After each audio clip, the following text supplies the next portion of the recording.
Good Friday afternoon, and welcome to this week's edition of MedHeads. I'm Neil Versel, the health IT guy at MedCity News, and I'm hosting MedHeads for the very first time, so please bear with me. I am joined today by my colleagues Meghana Keshavan in San Diego and Nicole Oran in Cleveland. I'm coming to you from Chicago, where right outside my window almost, the Blue Angels are rehearsing for this weekend's Chicago Air and Water show. So if you hear any jet noise in the background, sorry, I don't have a soundproof booth, and those fighter jets are pretty loud.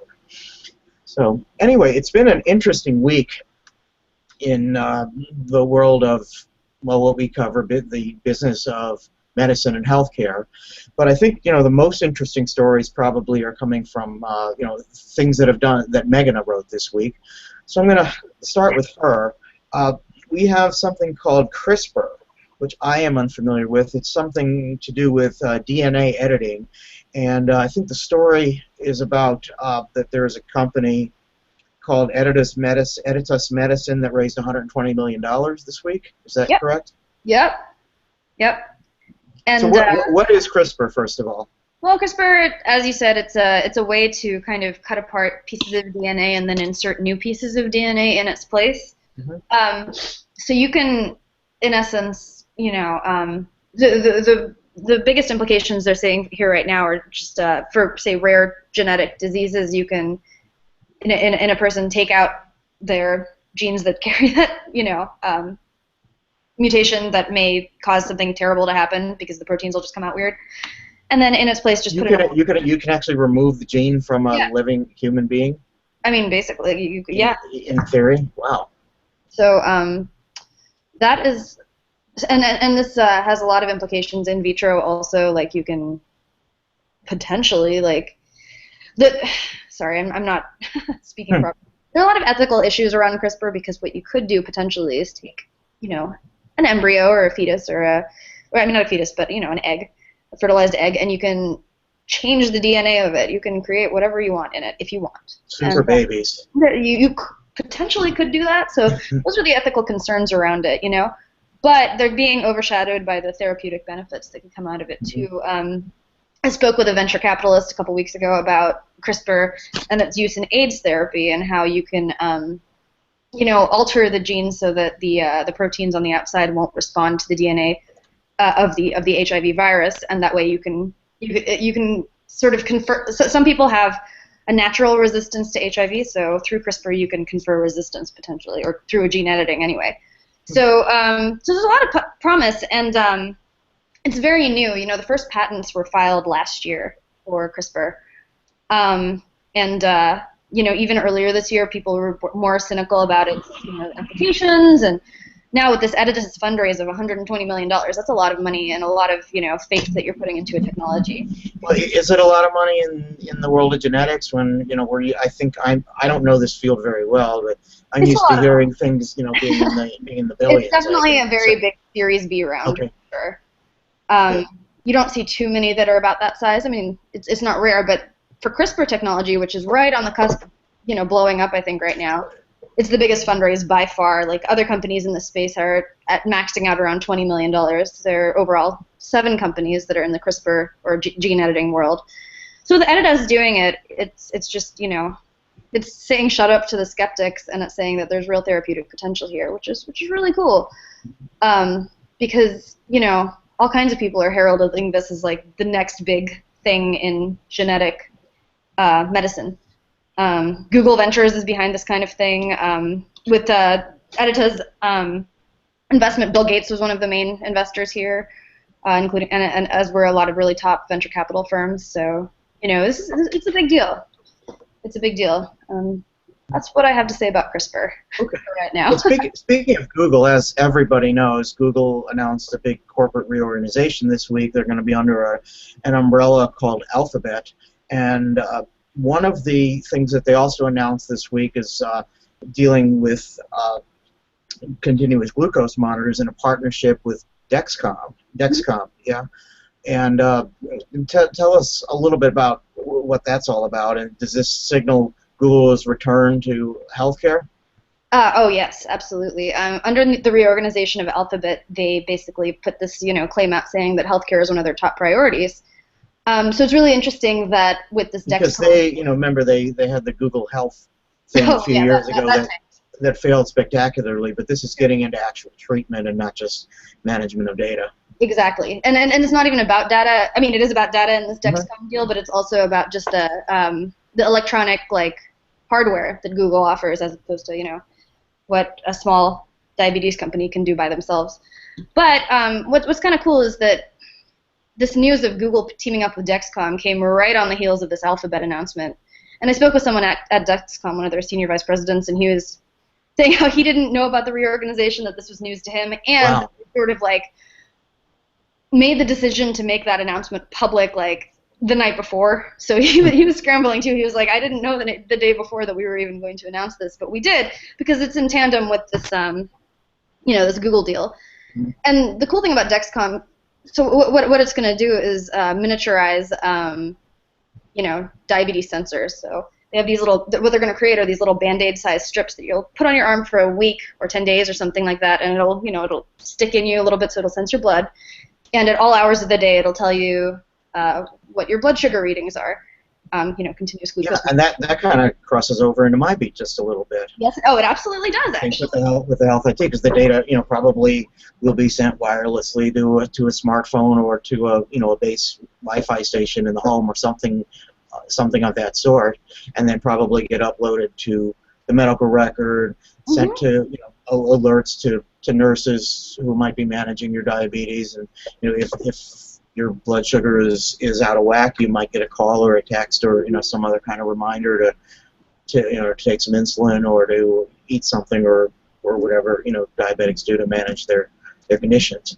Absolutely, and also because Google is involved in this, I got a tweet today saying that what Google will do for diabetes is it'll just share it'll make all your information, it'll just take it and use it. And this is kind of true because there are going to be some population health implications out of using Google.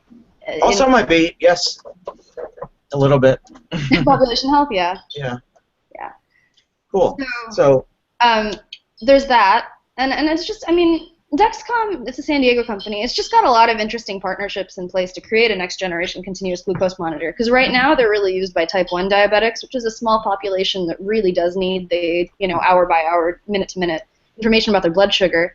But we do have this extremely vastly growing type 2 diabetes world. We've got and it's becoming global now. Chronic diseases have been, we've essentially exported chronic diseases to the to the developing world in the last 20 years. Exactly, which is why with this Google partnership, one of their main goals is to miniaturize the CGM, but it's also to make it cheaper, and then to branch out into the growing type 2 diabetes market that's huge globally. And the idea is that if you can miniaturize it and sell it on a wide scale, then it'll be cheap. So they're not just looking at the U.S. as a market here. Like right now, for continuous glucose monitors, the U.S. and some of Europe, that's where you go to for sales because it's expensive, and the reimbursement in the U.S. is way better than anywhere else, basically. Like we do insurance. Yeah, So, which is what. Yeah, that's true. And I saw something not too long ago. Maybe it was a little more than a year ago. But the overall most obese country in the world now is no longer the U.S. It's now Mexico. Really? I heard that, and it was explained to me. I don't know if this is true or not, but it was explained to me because Mexicans seem to love Coca-Cola. They do have better Coca-Cola than we do. They do have better Coca-Cola because they make it with real sugar, and from what I understand, it's very popular on the table at many meals. It's we put water on the table or something similar, and they put Coke. Maybe the way Europeans put wine on the table. Well, I don't know if this is true. I don't know if that part's true, but that's just what I was told by somebody who lived in Mexico City for 20 years. Okay. So. I could believe it. I could believe it. And I am a little surprised actually that Mexico is potentially outpacing the U.S. because we do have a very fat country. But what I do think is interesting is how countries in the Asia Pacific region are also just obesity is taking off there also. And I think, I mean, this is from a couple of months ago, but it's still an interesting deal. Bayer, like, offloaded its diabetes unit to Panasonic, I think it was, a couple months ago. And they were kind of in the continuous glucose monitor space also. They offloaded their IP. But the idea was that Panasonic really wanted to take kind of a previous generation of diabetes monitoring tools, like finger stick type things. They wanted to take it to Asia because it can be lower cost if it's an older technology, and it can be used on a wider scale there. So the whole idea of scaling diabetes products is really interesting, I think, which is why this Google deal is interesting too. And Dexcom, like, it's not just partnering with Google, it's partnering with a company called Tandem Diabetes Care, which is in San Diego, and they do insulin drip type, or, you know, like machines that'll constantly feed insulin when you need them. So the idea between Dexcom and Tandem is to create an artificial pancreas at some point. So I think you've got the Google deal, and then you've got this Tandem deal, and then on top of that is working with Apple to create an app for the Apple Watch. So the idea is that you have, in the not-so-distant future, so Google and Apple are collaborating here as well? I don't know if Google and Apple are collaborating. Dexcom and Apple's involved in They want to. Right now, the Dexcom device is like this external. It looks like an iPhone. It's like a little monitor. You have to carry around, and then that feeds that reads the information that's in the patch that's in your skin. But they want to take that to the Apple product, you know, so that you look on your Apple Watch and you're saying, oh, hey, my blood sugar is up, and then your artificial pancreas will automatically, like, you know, read that data and give you the appropriate amount of insulin. I mean, it's really interesting how these, like, tech companies are starting to meld with the healthcare companies to create, like, a cheaper, you know, product for the wider use. Okay, I want to get Nicole into this conversation now. She's just been sitting back there quietly for the last 10 minutes. That's okay.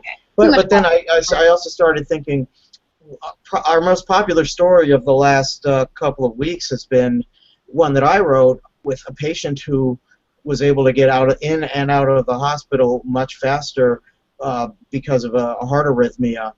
Because he was using the Apple Watch to keep records and store records of his pulse, of his heart rate dropping significantly, and he just happened to be on vacation, again, in San Diego. We keep going back to that.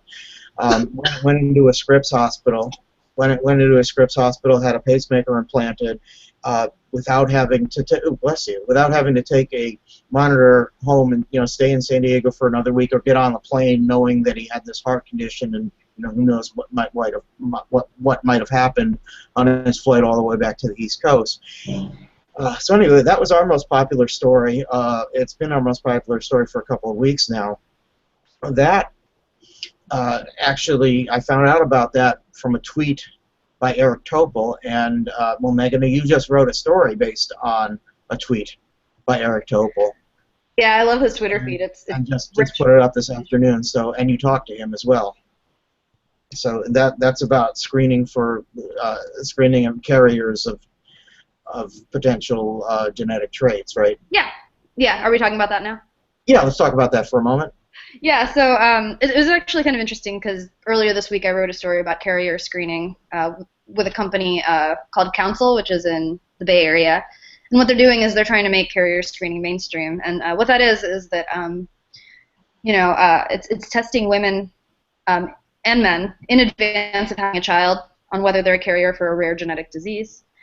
And so, you know, not too many people do that right now. It's just something that they offer to people who are going through in vitro, you know, the in vitro process.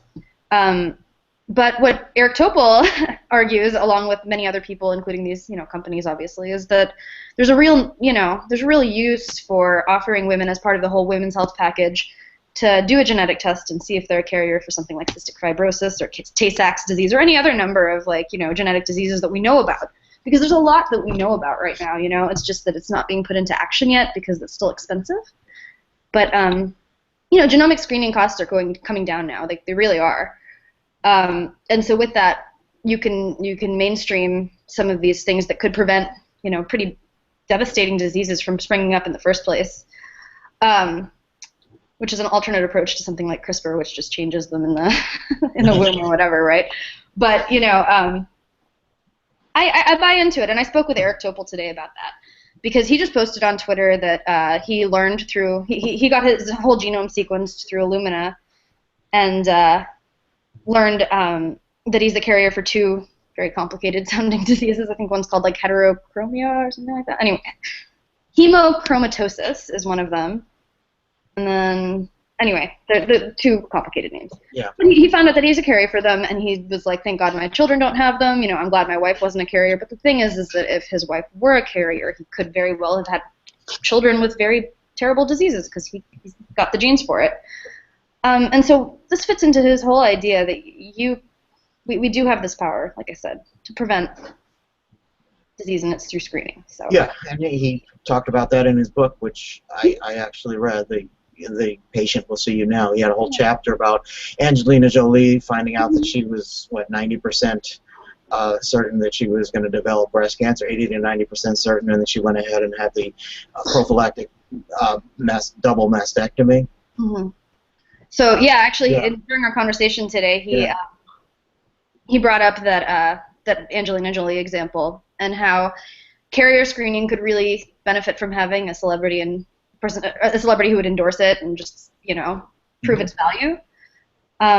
So yeah, it's very topical. Yeah. Now speaking of celebrities, Nicole, my friend.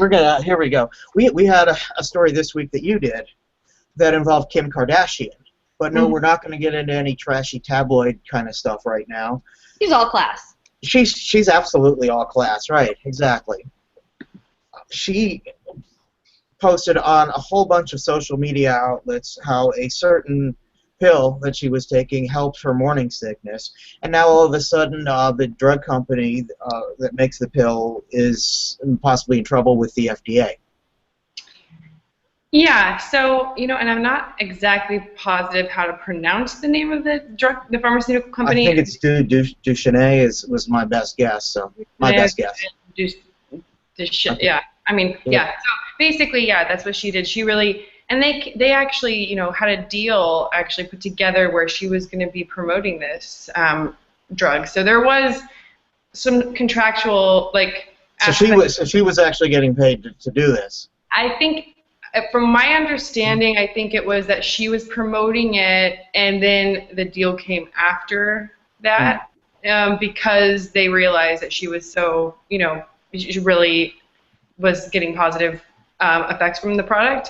So that's what happened, and then she was tweeting and using Instagram and promoting this product with photos of herself, and then the reason the FDA kind of jumped in was because she wasn't presenting any of the potential side effects or issues that can come, the risks that can come with taking a product like this. So essentially, she was, advertising for a product without mentioning the side effects that are possible. So she was breaking the FDA's direct-to-consumer advertising rules. Right, which is interesting though, because I think, from what I understand, I think that she was promoting this before there was a contractual agreement with her and the company. So I think that there's something to be said about the fact that I don't know which is the reason why she's not in trouble, but they are, because their name is attached to it. But so I think she technically didn't do anything wrong, but the fact that she's correlated with them now is an issue, and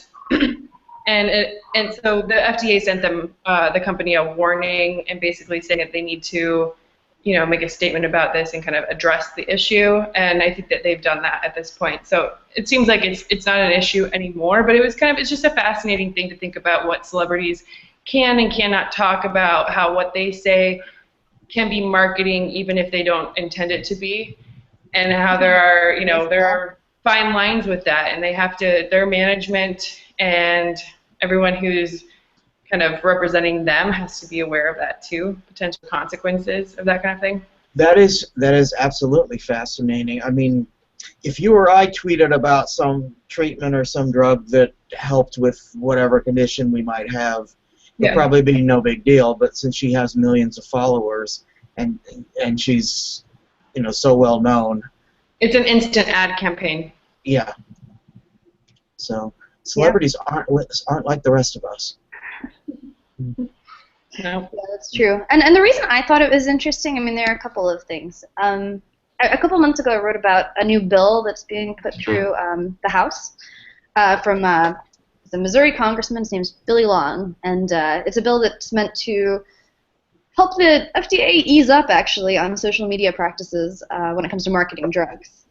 Because what he argues is that, the advertising around social media is huge, and drug companies need to have more ability to spread awareness about their drugs through people like Kim Kardashian, I guess.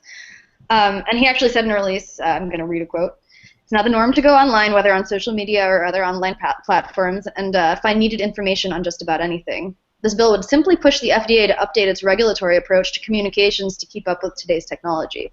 So what I think is kind of interesting is because this bill hasn't really moved since May, but the pharma industry is all about it. They're really interested in this thing. But after this Kim Kardashian thing, I'm kind of curious, whether the FDA will budge. You know what I mean? Will it? I mean, The right FDA now, moves so slowly, though. yeah, it does. This is true. It's just, I think, it's a whole new world when it comes to marketing on the internet. Sure.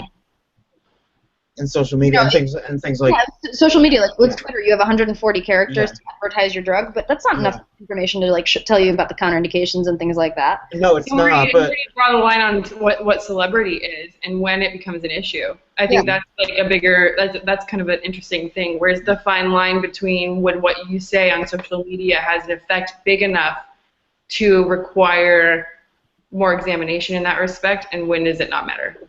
Mm-hmm. I don't know. Yeah.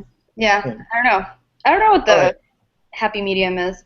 I did write also about something that was sort of related, because it all kind of comes down partly to First Amendment rights. Actually, it's kind of interesting. Totally. A lot of this is constitutional, even drug development. And as an independent citizen who was not if she's on the payroll, then maybe it's a different story. Yeah. You said she wasn't on the payroll at the time this happened. There was actually a really interesting article this week. It was a blog. Have you heard of The Incidental Economist? Have. Yeah. So he wrote something on, First Amendment rights and off-label marketing marketing off-label uses of drugs. Yes, you wrote about that. Yeah, I did, because I think that's sort of topical here too, actually. Because companies are now sort of talking about their research in alternate things and insinuating that off-label use in those areas is fine, but then the FDA is much more conservative on it and saying, you can't promote anything that has not been approved by us. So now the courts are kind of looking at this as a First Amendment right of the companies to just talk about what they're actually working on. So it's this strange little clash that's going on between the government, one part of the government and another part of the government, and then the private sector on what is acceptable.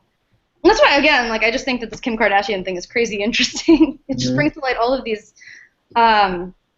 really nitty-gritty, policy issues, and it's Kim Kardashian, Yeah, no kidding. Okay, well, speaking of social media, I have a question that was just forwarded to me from Twitter. Can we expect, from a viewer, can we expect some related diabetes technology from Panasonic? You mentioned that they're... it's not been, from the people that I've talked to, Panasonic hasn't been one of the forerunners in the diabetes market, but I think it has a really smart approach in doing that international push, and I know that I'm pretty sure that it carries some interesting continuous glucose monitor IP. So I think that, if they wanted to go in that direction, they could, generate the tool set. But right now, I think that companies like Medtronic and Abbott and definitely Dexcom are really blazing the path forward. That's my thought. Okay. Okay. So Nicole, I'm going to go back to you. What other stories did you find interesting, fascinating this week? You tend to sort of be the jack of all trades at MedCity News. You cover the things that fall in between all of our beats, and you cover the intersection between healthcare and medicine and pop culture, which is why the Kim Kardashian story came to you. But anything else that you did this week that really stands out? I think that, I mean, I thought there was a lot of good stuff that that we talked about this week, but I think that one thing that was really interesting to me was through cycle technologies. It was a story that I wrote about, but it was an interesting application that was designed for women to monitor their menstrual cycles, but there's a lot of apps like that that are out right now, and so for people to just keep track of that, and especially people who are trying to get pregnant. But this one is kind of designed in a certain way to sort of appeal to women who don't want to get pregnant. So really trying to make sure that they're aware of the timing, and this application that's available now, it's called DOT. It's just kind of fascinating because it also like creates an interesting framework through the application. So when you sign up for it and you start using it, it wants to know if you want to get pregnant or if you don't. And if you don't, on certain days when the percentage is higher that you might get pregnant, it sends you warning notifications. And so I think it's just a really interesting, really smart way to approach reproductive health and allow women to be responsible about their own. It's a combination fertility and birth control. Yeah, Whichever way you want to use it. A way to where women can be responsible about that and can be proactive about it without necessarily taking birth control and having chemicals in their bodies if they don't want to. Not chemicals, but I think it's brilliant. Switching up their hormones. I know a lot of women where their side effects from hormonal treatment is just like it interferes with their life too much, and so to have another option for women to be able to not just like throw the dice and be kind of like hope cross my fingers, but to really be proactive about it in a responsible way, I think is really, really interesting and cool, and really great that they are focusing on this other community of women who really are trying to focus on not being pregnant if they're not ready to have a baby, or if they don't want a baby at all. But either way. Yeah, and like I know since this is Friday, I'm going to talk about it. Like, okay. Yeah, I mean, I've just read articles lately about how there is a growing, women, as you said, there are more women who are not interested in taking chemical birth control, and there have been studies that like the withdrawal method and the rhythm method, if used properly, actually have much higher efficacy rates than previously thought. I think withdrawal has something like 98% efficacy if done properly, which is crazy, So. And the app actually says that it predicts once after a few months, they can get down to where they're 99% accurate on the percentage of of how fertile you are at that time of the month or whatever. So it's actually really pretty. It really gets down to where the results that they're providing are really, I think, effective and accurate. And a lot of new wave feminists, are promoting this sort of birth control as opposed to the actual pill, which is funny because, back in the day, the pill was the sign. Yeah, exactly. So it's just funny how these digital health tools are kind of would this be a good time for a disclaimer that the pill cannot prevent the transmission of STDs? Sure. Apparently. Yeah. And an app can't do that either. It's true. An app cannot prevent STDs. Right. That would be an interesting app, though. Maybe somebody should develop the prophylactic app. Actually, I've spoken to somebody who's done some work with dating apps like Tinder, and that people actually put stories or put photos of their negative HIV tests in their profiles. I talked to somebody who's in healthcare who did some work on one of those dating mobile apps. So. And speaking of Tinder, going back to my Eric Topol conversation, he mentioned this article that I read, and it's called "The Tinder of Tay-Sachs." And basically, there's like a Brooklyn-based dating service for Jewish folks who are of the Ashkenazi descent that are very, likely to have Tay-Sachs disease. And before they even go on their first date, they will tell, a person can learn someone's like genetic status on Tay-Sachs, and then that can help if you guys are both. That's cool. I see big implications for that in any ethnic community that's that's prone to a certain disease, like African Americans and sickle cell, for example. Absolutely. And Yeah. I mean, this is absolutely nothing, but Yeah. I took the 23andMe test, and so did my fiance, just to see if we were related.